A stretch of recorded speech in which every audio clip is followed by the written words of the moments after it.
Hello दोस्तों, welcome है आपका स्पेशल नॉलेज टी में। कैसे हैं आप सब? उम्मीद करती हूँ आप सभी लोग अच्छे होंगे, स्वस्थ होंगे। आज मैं आप लोगों के लिए जानकारी लेके आई हूँ अमावस्या की, जो कि सोमवार के दिन पड़ रही है, इसलिए इसको हम सोमावती अमावस्या के नाम से भी जानते हैं। इस दिन हमें क्या नहीं करना चाहिए, अपने पितरों का तर्पण कैसे करें और इसकी पूजा विधि क्या है, इसके बारे में आज हम आपसे बात करने वाले हैं। लेकिन ये जानने से पहले आइए जानते हैं एक उपाय जो पितृदोष से आपको मुक्ति दिलाएगा। तो इसके लिए सबसे पहले आपको लेना है साफ़ आटा और उसकी बनानी है एक छोटी सी लोई, जिसमें आपको नमक नहीं डालना है।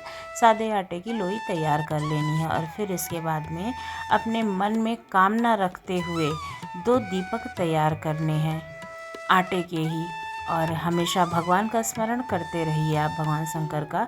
आप चाहे श्री शिवाय नमस्तुभ्यम मंत्र का जाप कीजिए या फिर ओम नमः शिवाय मंत्र का जाप कीजिए, क्योंकि भगवान का जो मंत्र है वही हमारी एकाग्रता को बढ़ाता है। तो अपनी एकाग्रता को बढ़ाने के लिए मंत्रों का उच्चारण करना बहुत ही ज़्यादा ज़रूरी होता है।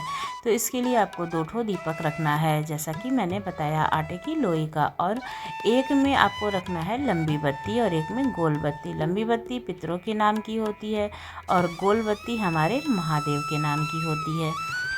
फिर ये काम करने के बाद में आपको एक थाली लेनी है पूजा के निमित्त। आप पीतल की थाली होगी तो बहुत ही अच्छी बात है, अगर नहीं है तो आप स्टील की थाली ले सकते हैं, लेकिन पूजा में कोशिश करके पीतल की ही थाली का प्रयोग करना चाहिए। स्टील की चीज़ें नहीं इस्तेमाल करनी चाहिए, क्योंकि जो स्टील होता है वो 2 धातु का बना हुआ होता है, तो इसलिए पीतल ज़्यादा शुद्ध माना जाता है। अब आप पीतल की थाली ले करके उसमें थोड़ा सा तेल रखिए और फिर 1 लोटा जल अपने पीने वाली मटके से, आप मटके में रखते हैं पीने का या फिर आजकल फ़िल्टर का भी वो है प्रचलन, ज़्यादा लोग फ़िल्टर का पानी भी पीते हैं। तो आप पीने वाला पानी जहाँ से इस्तेमाल करते हैं आपको वही वाला पानी लेना है। जिस लोटे में आपने जल रखा है उसी में थोड़ा सा कच्चा दूध मिला लीजिए और अपने घर से माचिस ज़रूर लेके जाइएगा और चले जाइए पीपल के पेड़ के नीचे। और फिर जो आपने सुंदर सा दीपक बनाया है उसमें आपको काले तिल डालना है और दिया प्रज्वलित करना है। एक जो लंबी बत्ती वाला है वो पितरों का है और जो दूसरा वाला है वो महादेव का और सभी देवताओं का माना जाता है। तो आप दोनों दीपक को प्रज्वलित कर दीजिए। फिर उत्तर दिशा की तरफ मुख करके बैठ जाइए और अपने पितरों का स्मरण करते हुए ओम पितराय नमः मंत्र का जाप कीजिए। और फिर पीपल वृक्ष में घूमते हुए जो आप जल लेके गए हैं उसको समर्पित कर देना है। चीज़ जब आप घर से निकलने लगते हैं तो आप आटा, चीनी, गुड़ जैसी कोई भी चीज़ आप ज़रूर जो है अपने साथ में ले कर के जाएं। जब भी आप पितरों के लिए कोई भी दीपक जलाते हैं या तर्पण करते हैं तो दान हेतु कोई ना कोई वस्तु घर से ज़रूर लेके जानी चाहिए। फिर जो पितरों की बत्ती है उसको दक्षिण दिशा की तरफ 1 लौंग डाल करके रख दीजिए और जो देवताओं की बत्ती है वो पूरब तरफ 1 लौंग डाल करके आपको रख देना है। आप जो साथ में पूजा की सामग्री लेके गए हैं, चाहे कलावा है या फिर धूप दीप है, लोग ले जाते हैं ना जब पूजा करते हैं, तो आपको जो भी मतलब ले जाना है, जो भी भगवान की पूजा के लिए आप ले जाते हैं उसको वहाँ पर भगवान के पास समर्पित कर दीजिए। यानी कि अगर धूप ले गए हैं तो धूप जला दीजिए, कलावा ले गए हैं वस्त्र के स्वरूप तो कलावा समर्पित कर दीजिए। और फिर उसके बाद में जो आप आटा और चीनी या गुड़ जो भी लेके गए हैं उसको वहाँ पर जो जानवर होंगे, जीव जंतु होंगे या फिर चींटी वगैरह होती है वहाँ पर डाल दीजिए। जब वो उस अन्न को ग्रहण करती हैं, जैसे कि जो आप अपने घर से लेके गए हैं, तो उससे जो हमारे पितृ होते हैं वो अत्यंत प्रसन्न होते हैं। तो अगर आपको अपने पितरों को प्रसन्न करना है तो अनाज कुछ भी मीठा डाल करके ले जाइए और वहाँ पर समर्पित कर दीजिए उन्हें। फिर इसके बाद में आपको लगानी है पीपल की परिक्रमा, चाहे आप 8 परिक्रमा लगाएं या फिर 108 परिक्रमा लगाएं।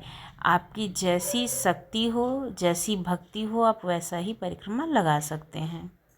फिर अपने मन की जो कामना है वो पीपल देवता को छू करके आप ज़रूर कहिए, तो आपकी जो मनोकामना है वो अवश्य ही पूर्ण होगी। और बाद में आप क्षमा मांगिए कि अगर मुझसे कोई गलती हो गई है, किसी तरह की त्रुटि हुई है पूजा में, तो कृपया कर हमें क्षमा करें।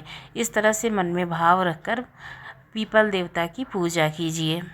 और दान ज़रूर कीजिए। आपके घर में अगर खाने पीने की वस्तु है, आप खाने पीने की चीज़ों का दान करना चाहते हैं, तो आप उसका दान कर सकते हैं। इसीलिए इस अमावस्या पर, सोमावती अमावस्या पर भांवरी लेने का और दान पुण्य करने का विधान भी बताया गया है।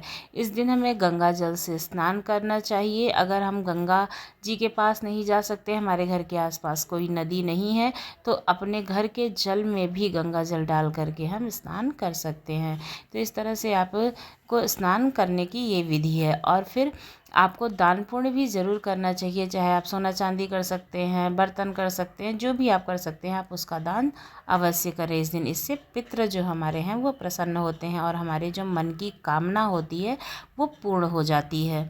आइए अब जानते हैं कि अमावस्या के दिन हमें क्या नहीं करना चाहिए। अमावस्या के दिन तेल से कभी भी मालिश नहीं करनी चाहिए। तेल का जब भी प्रयोग किया जाता है तो वो सरसों का तेल या फिर तिल के तेल से उसका कहना होता है, यानी कि सरसों के तेल और तिल के तेल को ही वर्जित माना जाता है। बाकी तेलों का महत्व मतलब तेल के रूप में नहीं होता है, यानी कि ना तो पीपल देवता को जल चढ़ता है, ना ही वह किसी चीज़ के लिए वर्जित माना जाता है। तो आपको मालिश नहीं करनी है सरसों के तेल से और तिल के तेल से। अगर आप ऐसा करते हैं तो आपको अपने जीवन में कई तरह के कष्टों का सामना करना पड़ सकता है। दूसरी ख़ास बात कि इस दिन जो चटाई होती है ताड़ वाली, उस पर सोना नहीं चाहिए। कहते हैं कि उस पर सोना अशुभ माना जाता है।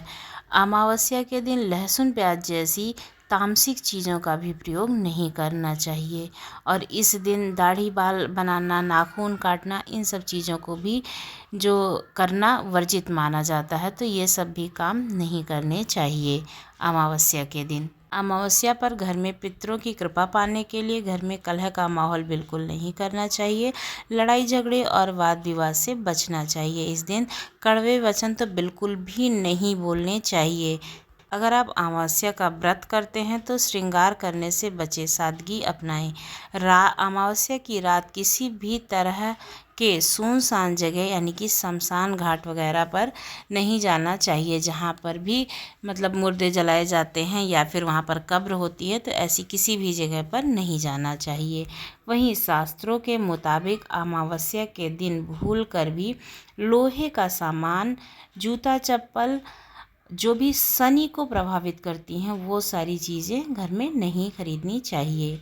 उससे भी बहुत ही ज़्यादा नुकसान होता है। अमावस्या के दिन मंदिर में जाकर के शनि देव की पूजा अवश्य करनी चाहिए। पूजा के बाद लौटते समय शनि देव को पीठ नहीं दिखाना चाहिए, यानी कि जब आप मंदिर से बाहर निकलते हैं तो मुंह भगवान शनि की तरफ करके तब लौटना चाहिए। अमावस्या के दिन किसी भी कुत्ते, गाय, हाथी या फिर अन्य जीव जंतु को हानि नहीं पहुंचानी चाहिए।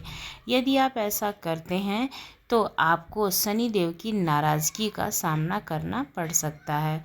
तो दोस्तों, आपको हमारी ये जानकारी कैसी लगी, हमारा उपाय कैसे लगा, ज़रूर बताइएगा। यदि अच्छी लगी तो हमारे चैनल को सब्सक्राइब करना ना भूलिएगा। धन्यवाद।